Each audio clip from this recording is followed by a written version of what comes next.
অনেকদিন আগের কথা।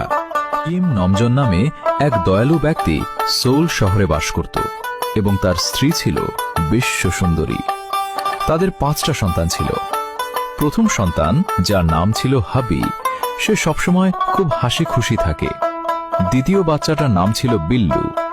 এই বাচ্চাটি বাকি বাচ্চাদের তুলনায় অনেক বেশি অলস ছিল। তৃতীয় বাচ্চাটার নাম ছিল টেপা।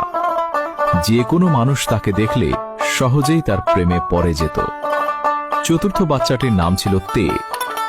রূপে গুণে কোনো অংশ কম ছিল না তার। এবং পঞ্চম বাচ্চাটির নাম হল কুকি। বাকি 4 ভাইদের থেকে সে একটু বেশি চঞ্চল ছিল। কোনো জায়গায় স্থির হয়ে বসে থাকতে পারে না। সারাদিন খেলাধুলায় মেতে থাকে। বলা বাহুল্য যে সম্ভবত তার মাথার কয়েকটা তার ছিঁড়া ছিল।